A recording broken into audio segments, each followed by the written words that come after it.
जय हिंद वंदे मातरम दोस्तों स्वागत है તમારું ફેમસ એકેડમી યુટ્યુબ ચેનલ મિત્રો આજના વિડિયો લેક્ચરની અંદર આજે આપણે ધોરણ 11 ઇતિહાસની જે જીસીઆરટી ની મિત્રો બુક છે તેને આપણે આગળ વધારવાના છીએ અને આજનો મિત્રો આપણો ચેપ્ટર નંબર 2 લેવાના છીએ ચેપ્ટર નંબર 1 આવી ગયું પ્રાચીન ભારતનો ઇતિહાસ જાણવાના સ્ત્રોત અને આજે મિત્રો આપણે જોવાના છીએ ચેપ્ટર નંબર 2 ઓકે હડપ્પીય સભ્યતા અથવા તો સિંધુ ઘાટીની સભ્યતા ધોરણ 11 ચેપ્ટર 2 ઓકે આ ચેપ્ટર કેટલું અગત્યનું છે મિત્રો તો આમાંથી ફરજિયાત દરેક પરીક્ષામાં પ્રશ્ન હોય જ છે ઓકે અને આમાં જે જીસીઆરટી માં આપેલું છે એમાંથી પ્રશ્ન મોટા ભાગની પરીક્ષાઓમાં કવર પણ થઈ જતા હોય છે તો ચાલો મિત્રો શરૂઆત કરીએ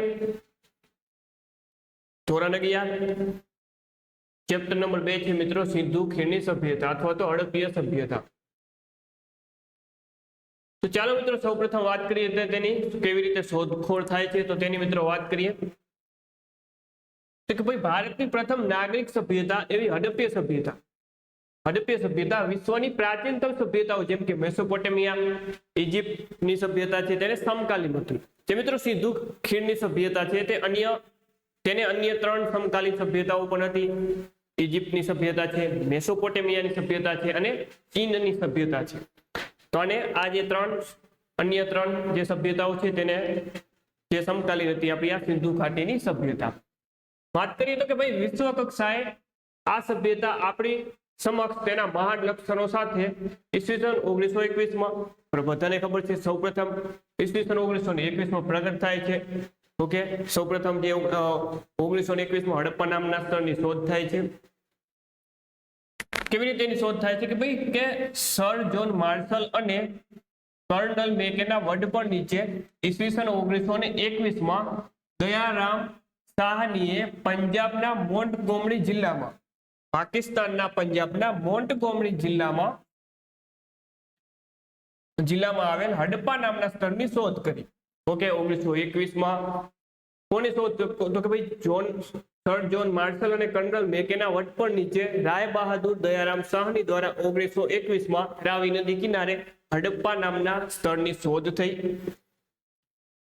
ત્યારબાદ કે ભાઈ હડપ્પા નામના ગામ પાસેથી આ સ્થળ સૌ પ્રથમ શોધાયો હોવાથી પુરાતત્વ શાસ્ત્રની પરંપરા અનુસાર સમગ્ર સભ્યતાને હડપ્પીય સભ્યતા એવું નામ આપવામાં આવ્યું ચાલો ત્યારબાદ આગળ વધીએ ત્યારબાદ વાત કરીએ તો કે ભાઈ 1922 માં રાખલદાસ બેનર્જી એટલે કે આરટી બેનર્જી દ્વારા મોહેંજો-દડોની શોધ કરવામાં આવે છે મોહેંજો-દડો મિત્રો સિંધુ નદી કિનારે આવેલો છે કે ભાઈ આરટી બેનર્જી એટલે કે રાખલદાસ બેનર્જી દ્વારા ઈસવીસન 1922 માં પાકિસ્તાનના સિંધના લારખાના જિલ્લામાં આવેલ મોહેંજો-દડો નામના એક મહત્વપૂર્ણ હડપ્પીય સ્થળની શોધ કરી ઓકે આ ક્રમ આખી 20મી સદી દરમિયાન ચાલુ રહ્યો ઓકે આખી 20મી સદી દરમિયાન આવા સ્થળ જે સિંધુ ખીણની સભ્યતાના સ્થળો ઓકે ગોતવાનું ચાલુ રહ્યું અને આપણે ઘણા બધા આવા સ્થળો પ્રાપ્ત થયા છે આખા મિત્રો ભારતની વાત કરીએ તો સમગ્ર ભારતમાં મિત્રો લગભગ 1000 જેટલા સિંધુ ખીણની સભ્યતાના સ્થળો પ્રાપ્ત થયા છે કેટલા 1000 જેટલા અને એમાં પણ મિત્રો આપણે ગુજરાતની વાત કરીએ તો ગુજરાતમાં 100 જેટલા સિંધુ ખીણની સભ્યતાના સ્થળો પ્રાપ્ત થયા છે જે સમગ્ર ભારતમાં સૌથી વધુ છે અને ગુજરાતમાં પણ કયા જિલ્લામાં સૌથી વધુ જે સિંધુ ખીણની સભ્યતાના સ્થળો પ્રાપ્ત થયા છે તો એ છે મિત્રો કચ્છ જિલ્લો કયો જિલ્લો કચ્છ જિલ્લો આટલું યાદ રાખશું તો જોઈ શકો છો કે ભારતમાં 1000 અને ગુજરાતમાં લગભગ 100 જેટલા સ્થળો પ્રાપ્ત થયા છે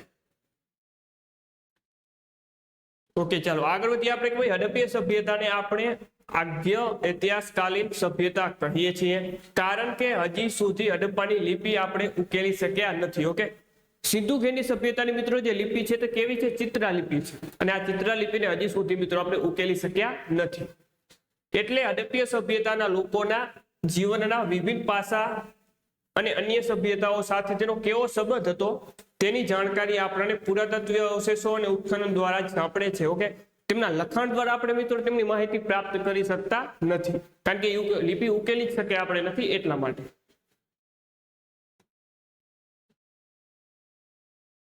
ચાલો ત્યારબાદ આગળ વધીએ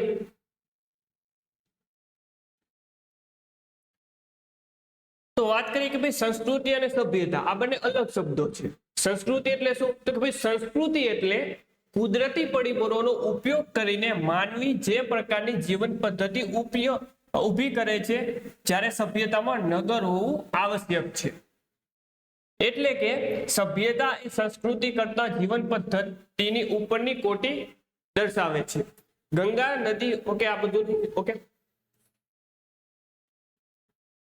આપણે આગળ વધીએ તો કે ભાઈ ગંગા નદી આવેલો સિવિલાઇઝેશન શબ્દ છે, જેમાં સિવિટસ છે. સભ્યતા મૂળતઃ સિવિટસ પરથી ઉતરીનો અર્થ શહેર થાય છે. એટલે સભ્યતા ત્યાં જ હોય જ્યાં શહેરનું અસ્તિત્વ હોય. ઓકે, આવું જોવાની જરૂર નથી. તો અહીં બે શબ્દ આપેલા છે, એક સિવિલાઇઝેશન. આ સિવિલાઇઝેશન એટલે સભ્યતા, એનો અર્થ મિત્રો થાય સભ્યતા, અને આ સિવિટસ નો મતલબ થાય નાગરિક, એવો મિત્રો આનો મતલબ થતો હોય છે. આમાં યાદ રાખવાનું જેવું નથી. આપણે આગળ વધી જઈએ. ત્યારબાદ મિત્રો વાત કરીએ ઉદ્ભવ અને વિકાસ. ઇતિહાસવિદો હડપ્પીય સભ્યતાના ઉદ્ભવને માટે પૂર્વ હડપ્પાકાળ જેવા શબ્દો પ્રયોજે છે, જેમાં ખાસ કરીને ઈસવીસન પૂર્વ 5000 ની આસપાસ તાંબાની શોધથી કૃષિ ક્ષેત્રે આવેલ પરિવર્તન મહત્વપૂર્ણ છે, જેને કારણે નાના નાના કસ્બાઓ ઉભા થતા ગયા અને પરિપક્વ હડપ્પીય સભ્યતાનું સર્જન થયું.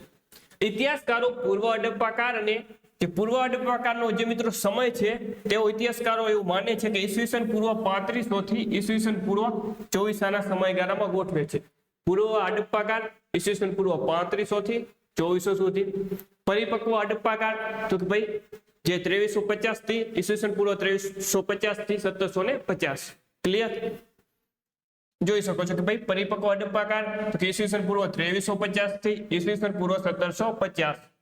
ઓકે, જ્યારે 1750 પછીના સમયગાળાને તેઓ ઉત્તર કે પશ્ચાત હડપ્પીય કાળ તરીકે ઓળખાવે છે, જેમાં આ સભ્યતા ધીમે ધીમે તેની શહેરીકરણની મુખ્ય વિશેષતાઓ ગુમાવતી જાય છે. અને જે શહેરી વિશેષતાઓ છે મિત્રોની હડપ્પીય સભ્યતાની મુખ્ય વિશેષતાઓ છે, તેની શહેરી વિશેષતા હરવે તે ગુમાવતી જાય છે ને અંતે તેનું શું થાય છે કે પતન થાય છે. ચાલો આગળ વધીએ મિત્રો.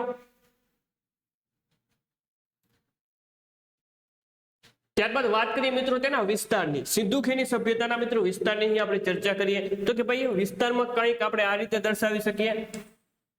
તો મિત્રો તેનું જે ઉત્તરમાં આવેલું સ્થળ વાત કરીએ તો જમ્મુ કાશ્મીરમાં આવેલું માંડા છે. કયું છે? જમ્મુ કાશ્મીરમાં આવેલો માંડા સુધીનો વિસ્તાર છે ઉત્તરમાં. દક્ષિણમાં વાત કરીએ તો મિત્રો દહેમાબાદ એ ક્યાં આવેલું છે? તો કે ભાઈ મહારાષ્ટ્રમાં આવેલું છે. કયા રાજ્યમાં આવેલું છે? મહારાષ્ટ્રમાં આવેલું છે. ઉત્તર દક્ષિણ, ઓકે. પૂર્વમાં તેનો વિસ્તાર છે તે આલમગીર સુધી, ઓકે, આલમગીર સુધી ફેલાયેલો છે. આલમગીરપુર સુધી આ ક્યાં આવેલું છે? તો કે ભાઈ યુપીમાં આવેલું છે. અને પશ્ચિમમાં વાત કરીએ તો તેનો પશ્ચિમમાં જે તેનો વિસ્તાર છે તે સુતકા ગેંડોર સુધી, સુતકા ગેંડોર અથવા તો સુતકા જેંડોર એવો પણ શબ્દ વપરાય છે. ઓકે, આ પાકિસ્તાનમાં આવેલું છે. આ ક્યાં આવેલું છે? તો ભાઈ આ પાકિસ્તાનમાં આવેલું છે. તો મિત્રો આ તેનો વિસ્તારની વાત થઈ. ઓકે, જે સિંધુ ઘાટીની જે સભ્યતાના વિસ્તારની મિત્રો વાત કરીએ તો આ 3 દેશોમાં ફેલાયેલી સભ્યતા છે. એક તો આપણું ભારત, બીજું પાકિસ્તાન અને ત્રીજું અફઘાનિસ્તાન. ઓકે, વાત કરીએ મિત્રો આના વિસ્તારમાં જો આપણે જોવા જઈએ તો ભાઈ ઉત્તરથી દક્ષિણનું મિત્રો આ કેટલા ઉત્તરથી કરીને દક્ષિણ સુધી કેટલા કિમીમાં ફેલાયેલું છે? તો ઉત્તરથી દક્ષિણમાં વાત કરીએ તો 1400 કિમી. કેટલા કિમી? 1400 કિમી સુધી આ ફેલાયેલું છે. વાત કરીએ પૂર્વથી પશ્ચિમ કેટલા કિમીમાં ફેલાયેલું છે? તો મિત્રો 1600 કિમી. કેટલા કિમી? 1600 કિમી સુધી મિત્રો આ ફેલાયેલું છે. ઓકે, આટલું ડીપમાં નથી પૂછાતું, પરંતુ આટલું આપણે યાદ રાખશું. વિસ્તાર. ભાઈ હડપ્પીય સભ્યતાના ભૌગોલિક વિસ્તારને સમજવો ખૂબ જરૂરી છે, કારણ કે આ સભ્યતા વિસ્તારની દ્રષ્ટિએ વિશ્વની સૌથી મોટી સભ્યતા છે. રાજસ્થાન, પંજાબ, હરિયાણા, ગુજરાત, મહારાષ્ટ્ર, પશ્ચિમ ઉત્તર પ્રદેશ, પાકિસ્તાન, અફઘાનિસ્તાનના કેટલાક ભાગો અને જમ્મુ કાશ્મીરના કેટલાક પ્રદેશોનો તેમાં સમાવેશ થાય છે. ત્યારબાદ આગળ વધીએ તો કે ભાઈ જમ્મુ કાશ્મીરમાં માંડા, પશ્ચિમ પંજાબના એટલે કે હાલના પાકિસ્તાનના હડપ્પા, સિંધ પાકિસ્તાનના મોહેજો-દડો અને ચાન્હુ-દડો, ગુજરાતમાં લોથલ, રંગપુર, ધોરાવીરા, ભાગા તળાવ, રાજસ્થાનમાં કાલીબંગન, હરિયાણામાં બનાવલી અને રાખીગઢી, બનાવલી અને રાખીગઢી હરિયાણામાં, તો ઉત્તર પ્રદેશમાં આલમગીરપુર અને પશ્ચિમમાં છે મકરાણ તટ પર આવેલ સુતકા જેંડોરનો સમાવેશ થાય છે. ક્લિયર? ચાલો ઓકે, ત્યારબાદ આગળ વધીએ. ત્યારબાદ મિત્રો વાત કરીએ તો કે ભાઈ સૌપ્રથમ વાત કરીએ તો હડપ્પાની, તો કે ભાઈ જેમાં રાવી નદીના કિનારે આવેલ હડપ્પા, આ સભ્યતાના કેટલાક મહત્વપૂર્ણ સ્થળોની આપણે વિશેષ ચર્ચા કરવાના છીએ. જેમાં સૌપ્રથમ છે કે ભાઈ રાવી નદી કિનારે આવેલ હડપ્પા, સિંધુ નદી કિનારે આવેલ મોહેજો-દડો, ભોગાવો નદી કિનારે આવેલ લોથલ, અને ખાસ અગત્યનું મિત્રો રાજસ્થાનમાં ઘગ્ગર-આકરા નદી કિનારે આવેલ કાલીબંગન. કાલીબંગન કઈ નદી કિનારે આવેલું છે મિત્રો? મોસ્ટ ટાઈમલી પ્રશ્ન છે, જીપીએસસી દ્વારા વારંવાર પૂછવામાં આવે છે. ઓકે, ઘગ્ગર-આકરા નદી, જેને લુપ્ત સરસ્વતી પણ કહેવામાં આવે છે. ઓકે, જેને લુપ્ત સરસ્વતી પણ કહેવામાં આવે છે. કાલીબંગન તથા કચ્છમાં મળી આવેલ ધોળાવીરાનો ખાસ ઉલ્લેખ કરવાના છીએ, કારણ કે આજે આ બધા સ્તરો છે તે હડપ્પીય સભ્યતાના મહત્વપૂર્ણ અને અનેક વિશેષતાઓ ધરાવતા હતા. ઓકે, તે આ બધા જે સ્તરો છે મિત્રો અનેક વિશેષતાઓ ધરાવતા હતા. એના વિશે આપણે સ્ટેપ બાય સ્ટેપ ચર્ચા કરવાના છીએ. વાત કરીએ આગળ તો કે ભાઈ અહીં સમતલ જમીન હતી. કેવી જમીન હતી ત્યાંની? તો કે ભાઈ જમીન સમતલ હતી. તેઓ પાણી માટે ચોમાસાની ઋતુ અને હિમાલયમાંથી નીકળતી નદીઓ પર નિર્ભર હતા. ઓકે, એટલે પાણીની થોડી તંગી હશે એવું કહી શકાય. અહીંયાની વિશિષ્ટ ભૌગોલિક પરિસ્થિતિએ સૌ પ્રથમ કૃષિ અને પશુપાલન સાથે સંકળાયેલી અર્થવ્યવસ્થા ઊભી કરી. ત્યારબાદ આગળ વધીએ તો કે વધારાના ઉત્પાદનના કારણે ક્રમશઃ તે હડપ્પીય સભ્યતામાં પરિવર્તિત થઈ. શહેરીકરણ સાથે સંકળાયેલા લક્ષણો જેમ કે નગરાયોજન, ગટર યોજના, વેપાર વાણિજ્ય, શાસન વ્યવસ્થા, કર વ્યવસ્થા, લિપિ અને શહેરી સાંસ્કૃતિક લક્ષણો આ સભ્યતામાં આપણને દેખાય છે. આ રીતે જોતા સભ્યતાની તમામ લાક્ષણિકતાઓ હડપ્પીય સભ્યતામાં જોવા મળે છે. જો ખૂબ જ જેને કહેવાય કે અતિ આધુનિક યુગમાં આપણને જોવા મળે તેવી સભ્યતા તે સમયમાં પણ હતી. ગટર વ્યવસ્થા થઈ ગયું. ઓકે, વેપાર વાણિજ્ય છે, કર વ્યવસ્થા, તો ખૂબ સારી એવી સુવિધા હતી. ઓકે, ત્યારબાદ આગળ વધીએ. સૌપ્રથમ મિત્રો આપણે વાત કરીએ મોહેજો-દડો માંથી મળી આવેલ વિશાળ સ્નાનાગાર. તો આવો પ્રશ્ન મિત્રો પૂછાય કે ભાઈ વિશાળ સ્નાનાગાર ક્યાંથી પ્રાપ્ત થયું છે? તો કે મોહેજો-દડો માંથી પ્રાપ્ત થયું છે. તો કે ભાઈ આ સ્નાનાગાર આધુનિક સ્નાનાગારને મળતું આવે છે. તેની ચારે બાજુ ઓરડાઓ બનાવવામાં આવેલા છે. જ્યાં સ્નાનાગાર છે મિત્રો તેની ચારે બાજુ શું બનાવવામાં આવ્યા છે? તો કે ભાઈ ઓરડાઓ બનાવવામાં આવ્યા છે. ઉત્તર અને દક્ષિણ ભાગે ઉતરવા માટે સીડી પણ બનાવવામાં આવી છે. આ સ્નાનાગારમાં ઉતરવા માટે સીડી પણ બનાવવામાં આવી છે. સ્નાનાગારની નીચેની ફર્શ પર બિટુમન કોલસાનું પ્લાસ્ટર કરવામાં આવ્યું છે, જેથી પાણી જમીનમાં શોષાઈ જાય નહીં. શુદ્ધ પાણી માટે કૂવાની સગવડ અને ગંદા પાણીના નિકાલની વ્યવસ્થા પણ જોવા મળે છે. ત્યારબાદ આગળ વધીએ. સ્નાનાગારની આસપાસ ઝરૂખા છે. શું છે? તો કે સ્નાનાગારની આસપાસ ઝરૂખા જોવા મળે છે. સ્નાનાગારના પશ્ચિમ ભાગમાં અનાજનો કોઠાર પણ મોહેજો-દડોમાંથી મળી આવેલ વિશાળ સ્નાનાગાર આવેલું છે. એટલું જ નહીં, ઈંટોના ચબૂતરા પણ જોવા મળે છે. આ સ્નાનાગારની એક ખાસ વિશેષતા એ છે કે અહીંથી સ્ટીએટાઇટમાંથી એટલે કે શેલખડી બનાવવામાં આવેલું માનવનું પૂતળું મળી આવેલ છે. આ પૂતળું કમરના ભાગ સુધીનું જોવા મળે છે. કમરના ભાગ સુધીનું મિત્રો જોવા મળે છે, નીચેનો ભાગ જોવા મળતો નથી. ઓકે, ના પુરુષના જે આ પૂતળાની ખાસિયત એ છે કે તેમાં મૂછો નથી, દાઢી છે. ઓકે, જોઈ શકો છો તમે. આ શું છે? મૂછો નથી પરંતુ દાઢી છે. તેની શારીરિક લાક્ષણિકતામાં તે ચપટું નાક ધરાવે છે. તેને સુતરાઉ કાપડનું ડિઝાઇન કરેલું વસ્ત્ર ધારણ કરેલું છે. અને ઇતિહાસકારો આ પુત્રાને પુરોહિતનું હોવું જોઈએ. કેનું ચિત્ર હતો કે આ હોવું જોઈએ? પુરોહિતનું હોવું જોઈએ તેવું માને છે.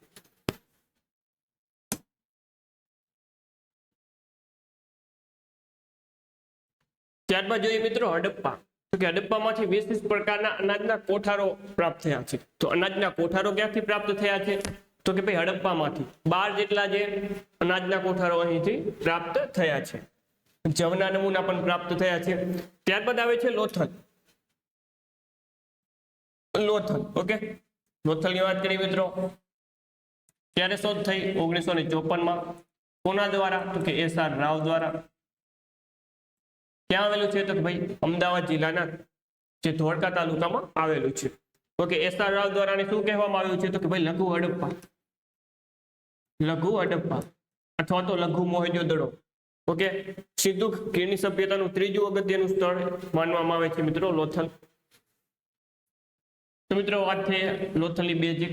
લોથલનું જે સ્થાન ખૂબ જ વિશિષ્ટ ગણાય છે, કારણ કે લોથલ એક વેપારી બંદર અને એક ઔદ્યોગિક નગર હતું. અહીંથી ધક્કો એટલે કે ડોકયાર્ડ અને જહાજ બનાવવાનો વાડો મળી આવેલો છે. આ ઉપરાંત વાહન લંગારવા માટેના લંગર પણ મળી આવ્યા છે. તેનાથી એ સ્પષ્ટ થાય છે કે હડપ્પીય સભ્યતાનો આંતરરાષ્ટ્રીય વેપાર લોથલના માધ્યમથી થતો હતો અને લોથલ તે સમયે ભારતનું આંતરરાષ્ટ્રીય બંદર હતું. એ સમયનું મિત્રો આંતરરાષ્ટ્રીય બંદર હતું આ લોથલ. ત્યારબાદ વાત કરીએ તો કે ભાઈ આ સિવાય લોથલમાં મણકા એટલે કે બીટ્સ બનાવવાની અને તે સારવાની ફેક્ટરી પણ મળી આવી છે. જે મણકા બનાવવાની અને સારવાની ફેક્ટરી પણ ક્યાંથી પ્રાપ્ત થઈ છે? તો કે લોથલમાંથી પ્રાપ્ત થઈ છે. અગ્નિવેદીઓ પણ મિત્રો લોથલમાંથી પ્રાપ્ત થઈ છે. અગ્નિવેદીઓ બે જગ્યાએથી પ્રાપ્ત થઈ છે, એક છે લોથલ, એક છે કાલીબંગન. કપાસનું મોટું કેન્દ્ર અને અકીકનો ઉદ્યોગ પણ અહીં હોવો જોઈએ. જે છે કપાસનું મોટું કેન્દ્ર પણ છે અને અકીકનો ઉદ્યોગ પણ અહીં વિકસેલો હતો. ચાલો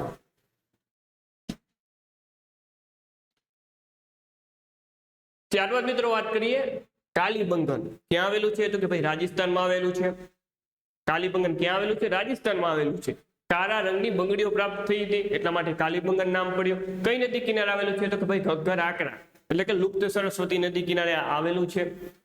તો કે ભાઈ રાજસ્થાનનું કાલીબંગન હડપ્પીય સભ્યતાની કૃષિ ક્રાંતિનું મુખ્ય મથક હતું. ખાસ અગત્યનું, કાલીબંગન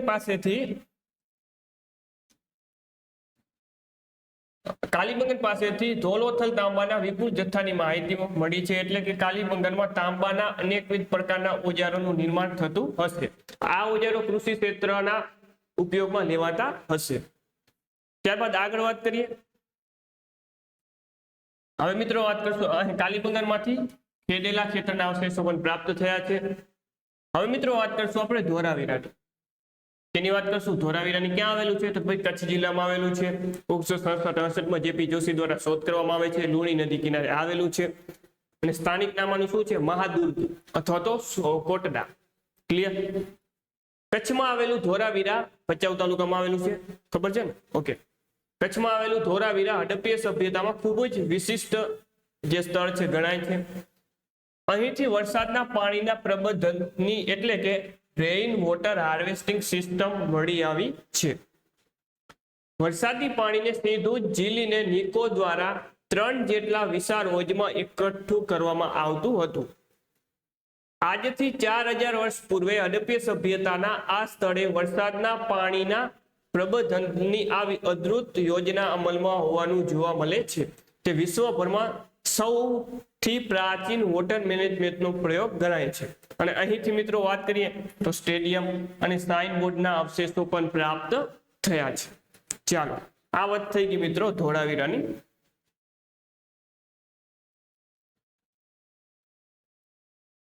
ત્યારબાદ આપણે કે ભાઈ સુટકા જેન્ડોર અગત્યનું બંદર હતું. ગુજરાતનું રંગપુર પરિપક્વ હડપ્પીય સભ્યતામાંથી પશ્ચાત હડપ્પીય સભ્યતા તરફની ગતિ દર્શાવે છે. ઓકે, આવો ડાયરેક્ટ પ્રશ્ન મિત્રો પૂછાઈ જાય કે ભાઈ ગુજરાતનું કયું સ્થળ પરિપક્વ હડપ્પીય સભ્યતામાંથી પશ્ચાત હડપ્પીય સભ્યતા તરફની ગતિ દર્શાવે છે? કયું સ્થળ? રંગપુર. ગુજરાતનું સૌ પ્રથમ શોધાયેલું સિંધુ ખીણની સભ્યતાનું સ્થળ. ઓકે, એટલે કે રંગપુર ક્યાં આવેલું છે હાલમાં? તો કે ભાઈ અમદાવાદ જિલ્લામાં આવેલું છે, ધંધુકા તાલુકામાં. 1931માં માધવસર પથ દ્વારા શોધ થાય છે. ચાંદુ દળોમાં પથ્થરના મણકા બનાવવાની ફેક્ટરી પ્રાપ્ત થઈ છે. આવી વિશેષતાઓ ઘણા સ્થળોએ ઘણા બધા સ્થળો આવી વિશેષતા ધરાવે છે.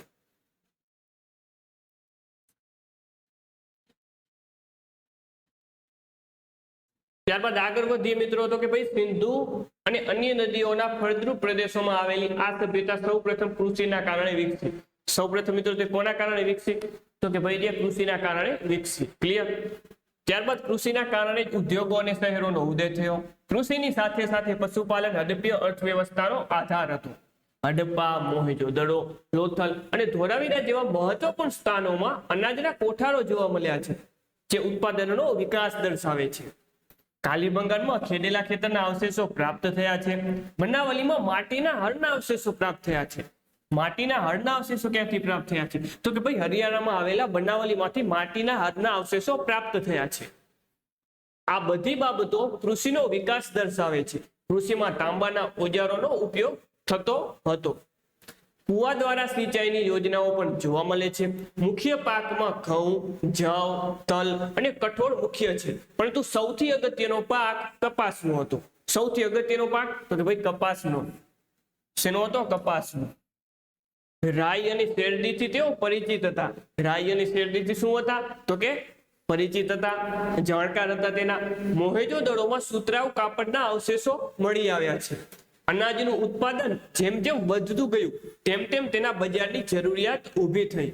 ખાસ કરીને કપાસના ઉત્પાદનના વિકાસે આ સભ્યતાના વિકાસને આર્થિક દ્રષ્ટિએ નવી ઊંચાઈ આપી. ચાલો,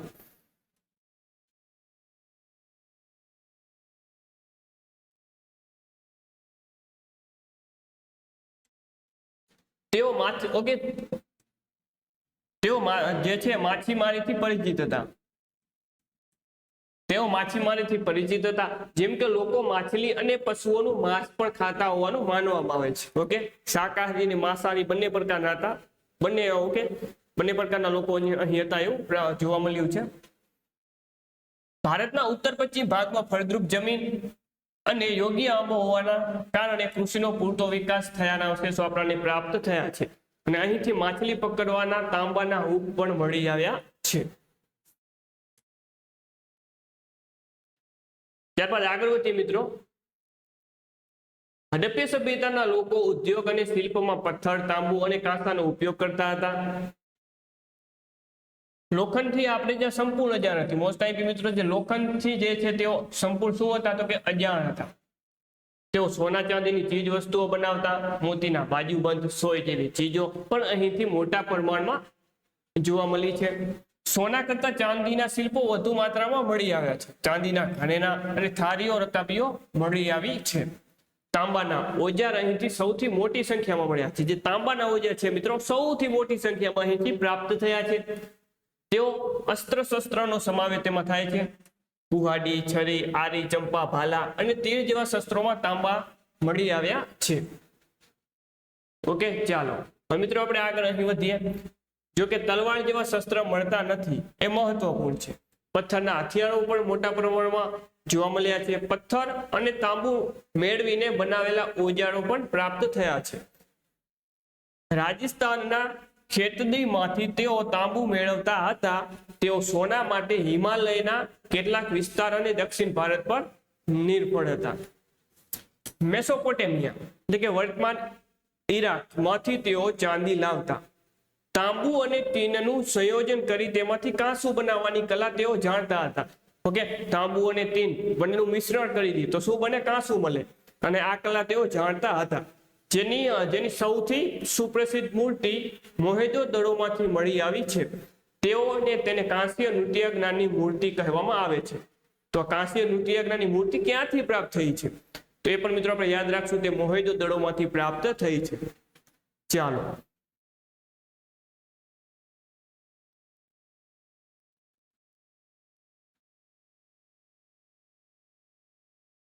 ત્યારબાદ છે કે ભાઈ નૃત્ય મુદ્રા. શું છે ભાઈ? નૃત્ય મુદ્રામાં ઉભેલી આ નારીની જે મૂર્તિના હાથ પર અનેક બંગડીઓ જોવા મળે છે. હડપ્પા સભ્યતાનું આ સૌથી શ્રેષ્ઠ શિલ્પ ગણાય છે. શિલ્પ ઉદ્યોગમાં મણકા બનાવવાની કલા તેમજ કિંમતી પથ્થર કાપવાની કલાના કારણે રત્નો અને મૂર્તિકલાનો ખાસો વિકાસ થયો હતો. કાર્નેલિયન અને ગોમેદ પ્રકારની કિંમતી પથ્થરોમાંથી શિલ્પ બનતા હતા, જ્યારે સ્ટીએટાઇટમાંથી મોતી અને મુદ્રાઓ બનતી હતી. લોથલ અને ચાંદુ-દડોમાંથી મોતી બનાવવાના કારખાના પ્રાપ્ત થયા છે. મોતી બનાવવાના કારખાના બે જગ્યાએથી પ્રાપ્ત થયા. એક છે લોથલ, બીજું છે ચાંદુ-દડો. સોના ચાંદીના મણકા પણ હડપ્પા સભ્યતાના અનેક સ્થળોએથી પ્રાપ્ત થયા છે. ચાલો, ત્યારબાદ આગળ વધીએ.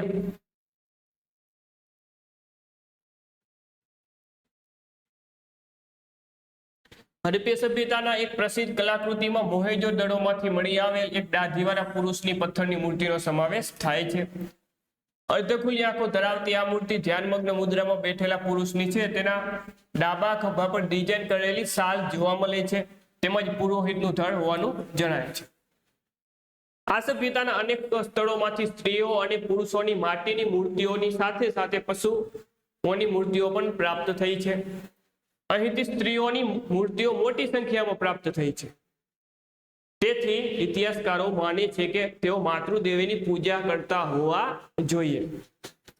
પક્ષીઓ, વાંદરા, કૂતરા, બળદ, પાલતુ પશુઓ, ઘેટા બકરાની અનેક મૂર્તિઓ અહીંથી પ્રાપ્ત થઈ છે. ચાલો ત્યારબાદ આગળ વધીએ.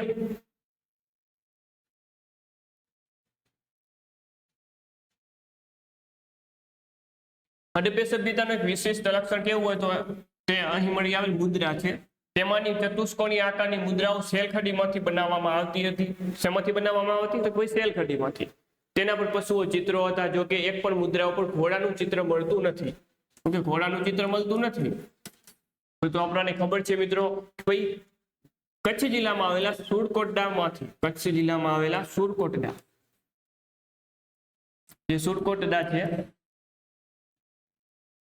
એમાંથી શું પણ મળી આવ્યું છે કે ભાઈ ઘોડાના અવશેષો પ્રાપ્ત થયા છે. ઘોડાના અવશેષો પ્રાપ્ત થયા છે. સુરકોટડા મિત્રો 1964માં જેપી જોશી દ્વારા શોધ કરવામાં આવેલું છે. કચ્છના રાપર તાલુકામાં આવેલું છે. તેનાથી એ બાબત સાબિત થાય છે કે હડપ્પી સભ્યતાના લોકો ઘોડાથી અપરિચિત હતા. ઓકે, હડપ્પીય મુદ્રા પર લિપિ આપણને જોવા મળી છે, પરંતુ આ લિપિ હજુ સુધી ઉકેલી શકાઈ નથી. આ મુદ્રાઓમાં સિંગડાવાળા પુરુષ દેવતાનું ચિત્ર સૌથી પ્રસિદ્ધ ગણવામાં આવે છે. ત્યારબાદ આગળ વાત કરીએ તો કે ભાઈ 3 માથાવાળા અને પદ્માસનની મુદ્રામાં બેઠેલ આ દેવતાની આસપાસ હાથી, વાઘ, ગેંડા, ભેંસ જેવા જાનવરો અંકિત થયેલા છે. તો આવી બધી વસ્તુઓ છે. ચાલો આગળ વધીએ મિત્રો. ઘણું બધું મિત્રો આમાં ડીપમાં આપેલું છે. ત્યારબાદ એનો વાત કરીએ મિત્રો વેપાર, વાણિજ્ય અને અન્ય સભ્યતા સાથે તેનો કેવો સંબંધ હતો તેની ચર્ચા કરીએ. હડપ્પીય સભ્યતાની નગરીય અર્થવ્યવસ્થાનું સૌથી મોટું પાસું તેનો આંતરિક અને આંતરરાષ્ટ્રીય વેપાર ગણાવી શકાય. નગરના લોકો અનાજ અને અન્ય જરૂરી ચીજ વસ્તુઓ માટે આસપાસના ગામડાઓ પર નિર્ભર રહેતા. તેના કારણે ગામડા અને શહેર વચ્ચે પરસ્પર આર્થિક સંબંધો વિકસિત થયા. તો આ બધી એની વાર્તા આપેલી છે મિત્રો. આપણે કામનું શું છે એ ફક્ત લેશું. હવે આ જોઈએ તો ભાઈ કર્ણાટક માંથી સોનું અને સિંધ માંથી કપાસ આવતા. કર્ણાટક માંથી સોનું આવતું અને સિંધ માંથી કપાસ આવતા. અફઘાનિસ્તાનના બદક્ષામાંથી લાપી જલાજુલી જેવા કિંમતી પથ્થરોની આયાત થતી હતી અને ચાંદુ દરોમાંથી પથ્થરના મણકાની નિકાસ થતી. ચાલો આગળ વધીએ તો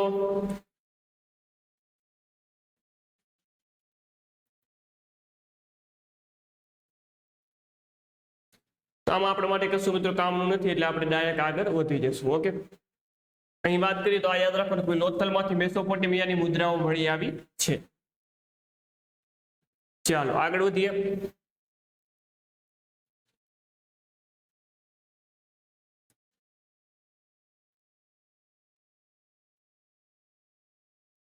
ત્યારબાદ આગળ વાત કરીએ તો કે ભાઈ હડપ્પીય સભ્યતાના આંતરરાષ્ટ્રીય વેપારનું એક ઉત્કૃષ્ટ ઉદાહરણ જોઈએ તો શું છે તો કે ભાઈ મેસોપોટેમિયામાંથી મળી આવેલ શિલાલેખ છે. અને આ જે મિત્રો શિલાલેખ છે, આ જે શિલાલેખ છે અગત્યનું આવ્યું મિત્રો કે આ શિલાલેખમાં અક્કડનો રાજા સારાગોન લખે છે. શું લખે છે કે ભાઈ મારા વિસ્તારમાં કયા શિલાલેખમાં લખે છે તો કે ભાઈ હડપ્પીય સભ્યતામાં જે મેસોપોટેમિયામાંથી એક શિલાલેખ મળેલો છે અને આ શિલાલેખમાં અક્કડનો રાજા સારાગોન લખે છે. શું લખે છે કે મારા વિસ્તારમાં દિલમુન, મેલુહા અને મુગનના અનેક વેપારીઓ વેપાર કરવા માટે આવે છે અને મારા દેશનો વેપાર તેમની સાથે ખૂબ મોટા પ્રમાણમાં થઈ રહ્યો છે. અને વિદ્વાનોના મતે આ શિલાલેખમાં વપરાયેલ શબ્દ મેલુહા, આ શિલાલેખમાં જે કયો શબ્દ વપરાયો છે, આ મેલુહા શબ્દ એ હડપ્પીય સભ્યતા માટે વપરાયેલો છે, જ્યારે મુગન, મકરાણ તટ વિસ્તાર માટે તેમજ દિલમુન, બહેરીન માટે વપરાયેલો શબ્દ છે. ના મિત્રો પૂછાઈ ગયેલું છે, મેલુહા શબ્દ ખાસ અગત્યનો છે. આ શિલાલેખમાં જે મેલુહા નામનો જે શબ્દ છે તે શબ્દ હડપ્પીય સભ્યતા માટે વપરાયેલો છે. તો આ મિત્રો પ્રશ્ન જીપીએસસી માં પણ પૂછાઈ ચુક્યો છે. મેસોપોટેમિયાથી હડપ્પીય સભ્યતામાં આવતી ચીજ વસ્તુઓમાં તૈયાર કપડા, ઊન, અત્તર, ચામડાની ચીજો, ચાંદીનો સમાવેશ થાય છે. ત્યારબાદ આવે છે મિત્રો તેમની સામાજિક પરિસ્થિતિ. આ સભ્યતા માતૃસત્તાત્મક અથવા તો માતૃ પ્રધાન સમાજ રચના ધરાવતી હોવી જોઈએ એવું અવશેષો પરથી લાગે છે. સિંધ અને પંજાબના પ્રદેશોમાંથી માતૃદેવીની મૂર્તિઓ પ્રાપ્ત થઈ છે. ઓકે, લિપિ તો હજી સુધી ઉકેલી શકાય નથી. ત્યારબાદ વાત કરીએ તો મકાનો પરથી અલગ અલગ લોકોના વસવાટ સ્પષ્ટ થાય છે. ખાસ કરીને તાંબાનું કામ કરનાર, મોતીનું કામ કરનાર અને કિંમતી પથ્થરોનું કામ કરનાર કારીગરોની સંખ્યા મોટા પ્રમાણમાં જોવા મળે છે. આમાં આપણે 3 ભાગ પાડી શકીએ છીએ કે ભાઈ ધનવાન, કારીગરો, મજૂરોના મકાનો, એવા 3 વિભાગ પાડી શકાય. ત્યારબાદ વાત કરીએ તેમનું ધાર્મિક જીવન વિશે માહિતી આપી દીધી છે. ભાઈ હડપ્પીય સભ્યતાના લોકો વૃક્ષ અને મૂર્તિ પૂજાના ઉપાસક હોય તેવા અવશેષો મળ્યા છે. ઓકે, મંદિરના અવશેષો નહીં મળતા, પરંતુ જે વૃક્ષ અને મૂર્તિ પૂજાના ઉપાસક એવા અવશેષો પ્રાપ્ત થયા છે. આ સભ્યતાના અનેક સ્તરોમાં માતૃદેવીની મૂર્તિઓ સૌથી મોટા પ્રમાણમાં પ્રાપ્ત થઈ છે. યાદ રાખશું, આ મૂર્તિ ધરતી માતાની હોય તેવું જણાય છે. પંખા જેવું શિરોવસ્ત્ર તેને ધારણ કરેલું છે. કેટલીક મૂર્તિઓમાં સ્ત્રીના ખોળામાં બાળક દર્શાવવામાં આવ્યું છે. એક બહુ જ વિશિષ્ટ મૂર્તિમાં મહિલાના ગર્ભમાંથી એક છોડ ઉગીને નીકળતો હોય તેવું દર્શાવવામાં આવ્યું છે, જે સ્પષ્ટ ધરતી માતાનું હોય તેમ જણાય છે. તેઓ લિંગ અને યોનિની પૂજાની ઉપાસના કરતા હોવાનું પણ જણાય છે. ચાલો ત્યારબાદ આગળ વધીએ.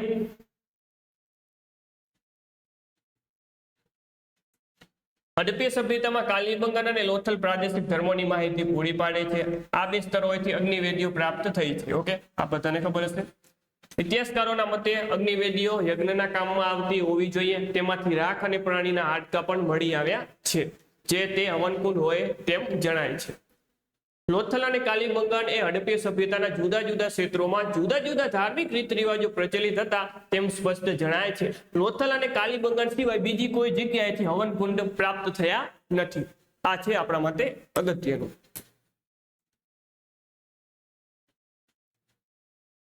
ત્યારબાદ મિત્રો આગળ વાત કરીએ તો કે ભાઈ હડપ્પીય સભ્યતામાં મૃત્યુ પામનાર મનુષ્યને દાટવાની અને અગ્નિ સંસ્કાર કરવાની બંને રીતો પ્રચલિત હતી. દાટવાની અને અગ્નિ સંસ્કાર કરવાની, દફન વિધિ કરવાની અને અગ્નિ સંસ્કાર કરવાની બંને રીતો પ્રચલિત હતી. મૃત્યુ પછીનો ધાર્મિક કર્મકાંડ કોઈ પણ સભ્યતા માટે બહુ જ મહત્વપૂર્ણ ઘટક ગણાય છે. તેઓ મૃતકને ઉત્તર દક્ષિણ દિશામાં સુવડાવીને તેનું માથું ઉત્તરમાં રહે તેવી રીતે દાટતા હતા. તેમની સાથે માટીના વાસણો પણ રાખતા હતા. કેટલીક કબરોમાં બંગડી, મોટી, તાંબાના દર્પણ જેવી ચીજ વસ્તુઓ પણ મળી આવી છે. તેમાંથી તેઓ પુનઃજન્મમાં વિશ્વાસ ધરાવતા હશે તેવું કહી શકાય. લોથલમાં એક વિશિષ્ટ અવશેષ મળી આવ્યો છે. લોથલમાં એક વિશિષ્ટ અવશેષ મળી આવ્યો છે, જેમાં એક કબરમાં એક સાથે 2 વ્યક્તિને દફનાવવામાં આવેલી છે. કાલીબંગનમાં પ્રતિકાત્મક રીતે દફનાવવાના પુરાવો પ્રાપ્ત થયા છે. ત્યાંની એક કબરમાંથી વાસણો મળી આવ્યા છે, પરંતુ કોઈ માનવનું હાડપિંજર મળી આવ્યું નથી. તેનો અર્થ એ થયો કે અહીં પ્રતિકાત્મક રીતે શબને દફના પછી તેના અગ્નિ સંસ્કાર કરવામાં આવતો હશે. ત્યારબાદ મિત્રો હડપ્પીય લિપિ છે. ત્યારબાદ મિત્રોમાં ચર્ચા કરવામાં આવી છે હડપ્પીય લિપિ વિશે. ઓકે, ચાલો હડપ્પીય લિપિની વાત કરીએ મિત્રો કે ભાઈ 400 ચિત્રો ધરાવતી હડપ્પીય લિપિ હજી સુધી ઉકેલી શકાઈ નથી, પરંતુ તે સમયના લોકો શિક્ષિત હોવાનું સ્પષ્ટ થાય છે. હડપ્પીય સભ્યતાના લગભગ તમામ સ્તરોએથી એક જ પ્રકારની મુદ્રાઓ મળી આવી છે. ઓકે, તેની પર કેટલાક ચિત્રો અને આકૃતિઓ અંકિત કરવામાં આવી છે. અને આ જે લિપિ છે તે જમણેથી ડાબી તરફ લખવામાં આવતી હશે. ઓકે, જે મિત્રો ખરોષ્ઠી લિપિ છે, આ ખરોષ્ઠી લિપિ મિત્રો કઈ રીતે લખવામાં આવે તો કે ભાઈ જમણેથી ડાબે લખવામાં ખરોષ્ઠી લિપિ લખવામાં આવે, જ્યારે બ્રાહ્મી લિપિ છે તે ડાબેથી જમણે લખવામાં આવે છે. મોટે ભાગે ચિત્ર લિપિ પ્રકારની આ લિપિ હોય એમ જણાય છે. જોકે તેમની ભાષાની કોઈ જાણકારી મળતી નથી. પણ એવું માનવામાં આવે છે કે ભાઈ કેટલાક ભાષા વિજ્ઞાનીઓ એમ માને છે કે પાકિસ્તાનના બલુચી લોકો જે બ્રાહુઈ ભાષા બોલે છે તેવી ભાષા હડપ્પીય સભ્યતાના લોકો બોલતા હશે, આવું માનવામાં આવે છે. પરંતુ વિદ્વાનો તેને પૂર્ણપણે માનતા નથી. ચાલો, ત્યારબાદ છેલ્લો મુદ્દો મિત્રો છે હડપ્પીય સભ્યતાનું પતન. આ સભ્યતાનો પરિપક્વ કાળ આગળ જોયું તે મુજબ ઈસવીસન પૂર્વ 2350 થી ઈસવીસન પૂર્વ 1750 ગણાય છે. ઈસવીસન પૂર્વ 1750 પછી ધીમે ધીમે આ સભ્યતાના ચિત્રો લુપ્ત થતા જાય છે. ઉત્કૃષ્ટ નગર આયોજન, લેખન કલા, એક સમાન તોલ માપની પદ્ધતિ, માટીના વાસણોની સમાનતા જેવા મહત્વપૂર્ણ લક્ષણો હવે લુપ્ત થતા જાય છે. એમના વસ્તીના ક્ષેત્રો પણ સંકોચાવા લાગ્યા છે. કારણ કે પરિપક્વ હડપ્પીય સભ્યતાના સમય હડપ્પા 85 હેક્ટર ક્ષેત્રમાં ફેલાયેલું હતું, પરંતુ તે પછીના સમયમાં માત્ર 3 હેક્ટરમાં જ સંકોચાઈને રહી ગયું એવું ઇતિહાસકારો માને છે. અને ધીમે ધીમે મિત્રો થયું એવું કે ભાઈ જે શહેરી વસ્તી ધીમે ધીમે ગ્રામીણ ક્ષેત્રો તરફ રૂપાંતરિત થઈ હોય તેમ બન્યું હોવું જોઈએ. ઓકે, અને આપણે તેને શું કહેશું? ઉત્તર હડપ્પા કાળ. સિંધુકીની સભ્યતા શહેરીકરણ ના લોકો અડવે ગામડે જવા લાગે છે. ઓકે, ચાલો. કેટલાક વિદ્વાનોના મતે પૂર તેમજ ધરતીકંપ જેવી પ્રાકૃતિક વિપદાઓના કારણે આ સભ્યતાનો નાશ થયો છે. કેટલાક એવું પણ માને છે કે ભાઈ ભૂકંપના કારણે સિંધુ નદીના મેદાનો ઊંચા આવ્યા હોવા જોઈએ અને નદીના માર્ગમાં અવરોધ ઉભો થયો હોવો જોઈએ, જેને કારણે મોહેંજો-દડો જેવું મોટું નગર ડૂબી ગયું હોવું જોઈએ. પરંતુ જે મોહેંજો-દડો ના નાશ અંગે વિદ્વાનોના મતાંતર જોવા મળે છે. ત્યારબાદ આવે છે મિત્રો હડપ્પીય સભ્યતાનો વારસો. તો આપણે એવું કહી શકીએ કે વિશાળ વારસો આપણને હડપ્પીય સભ્યતા આપી ચૂકી છે. ભારતની આ સભ્યતા વિસ્તારની દ્રષ્ટિએ વિશ્વની સૌથી મોટી સભ્યતા ગણાય છે. જેમ કે ભારતના ઉત્તર પશ્ચિમ ભાગમાં આજના પશ્ચિમ પંજાબ અને સિંધથી લઈને ઉત્તરે કાશ્મીર અને પૂર્વમાં ઉત્તર પ્રદેશના ભાગો સુધી તો દક્ષિણે સુરત ભાગા તળાવ સુધીનો વિસ્તાર ધરાવે છે. વિશ્વની કોઈ પણ સભ્યતા આટલા વિશાળ પાયા પર જોવા મળતી નથી અને નગરીય સભ્યતા હોવાનું તેનું વિશિષ્ટ લક્ષણ છે. આ સભ્યતાની નગર રચના અદ્ભુત છે મિત્રો. મકાનોમાં પાકી ઈંટોનો ઉપયોગ થયો છે. મકાનોમાં શેનો ઉપયોગ થયો છે? પાકી ઈંટોનો ઉપયોગ આપણને જોવા મળે છે, જે ભારતમાં સર્વપ્રથમ છે. એટલું જ નહીં, આટલી ચોકસાઈ પૂર્વકનું નગર આયોજન વિશ્વની કોઈ પણ સભ્યતામાં જોવા મળતું નથી. ગટર યોજના તો આ સભ્યતાનું શું છે? ઘરેણું છે. વિશ્વની કોઈ પણ સભ્યતામાં આટલી ઉત્તમ કોટીની ગંદા પાણીના નિકાલની વ્યવસ્થા કરવામાં આવી નથી. ઓકે, તો આવું બધું છે મિત્રો માહિતી.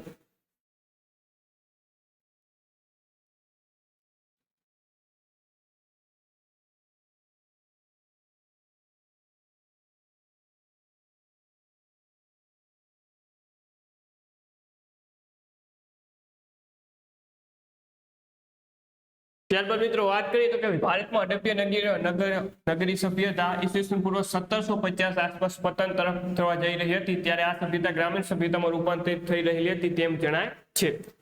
ઈસવીસન પૂર્વ 1500 ની આસપાસ ભારતમાં ઇન્ડો આર્યન કે આર્ય તરીકે ઓળખાતો સમૂહ ભારતમાં પ્રવેશ થયો, જે આર્ય હતા. અને હવેનો મિત્રો જે મુદ્દો આવશે તે આવશે વૈદિક સંસ્કૃતિ. ઓકે, વૈદિક સંસ્કૃતિ અને ધર્મ ભાગ 1 અને ભાગ 2 એવા જીસીઆરટીમાં 2 ચેપ્ટર આપેલા છે. એ આપણે નેક્સ્ટ વિડીયોમાં જોવાના છીએ. એ આપણે કયા વિડીયોમાં જોશું? તો કે ભાઈ હવે નેક્સ્ટ વિડીયોમાં તે આપણે જોશું. ઓકે, આ બધું તેમાં આવશે ઋગ્વેદ અને વૈદિક સાહિત્ય, આ બધું આવશે નેક્સ્ટ ચેપ્ટરમાં. ફરીથી મળીએ મિત્રો નવા વિડીયો સાથે. ત્યાં સુધી જય હિન્દ, વંદે માતરમ.